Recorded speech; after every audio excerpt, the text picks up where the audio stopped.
এখন মাঝে মাঝে যখন বসে থাকি, what is the meaning of my life? শুধু খাওয়া, সিনেমা দেখা, না প্লেনে করে ঘোরা? আমার জীবন দর্শনে হয়তো ছিল সরকারি, যা ভগবানের আশীর্বাদে, to serve people, to prepare my self. কিন্তু আমার তো সব পূর্ণ হয়নি, আমার ঘাটতি রয়ে গেছে।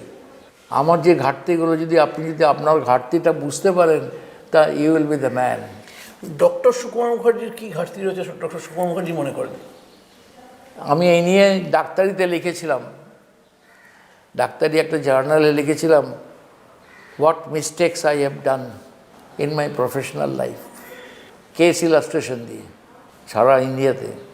রিউমাটোলজি জার্নালে আমাকে বলেছিল, এটা কিন্তু চট করে কোনো লোক স্বীকার করতে পারবে না, নিজের ঘাটতি নিজে স্বীকার করা, এটা this is a challenge in life.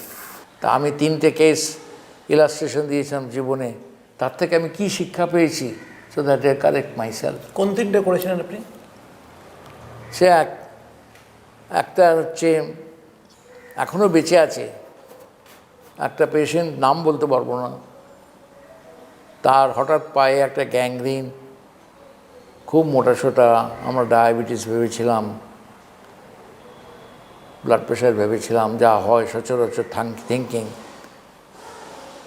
কিন্তু তার গ্যাংগ্রিনটা ছোটো হয়েছিল, তার একটা অটোইমিউন ডিজিজ ছিল, সেটা আমি প্রথমে মিস করেছিলাম, পরে সেটা ধরেছিলাম, এবং সে এখনও বেঁচে আছে। সে অটোইমিউনের চিকিৎসাও করে, ডায়াবেটিসের চিকিৎসা করে, কলকাতায় কাজ করে বেড়াচ্ছে। এটা অতীত প্রায় 20-25 বছর আগেকার কথা। এরকম একটা ছেলের কথাও ভেবেছিলাম, এরকম করে লিখেছে ডাক্তারিতে, তাই লিখেছিলাম, এবং আমি কারেক্টেড মাইসেলফ।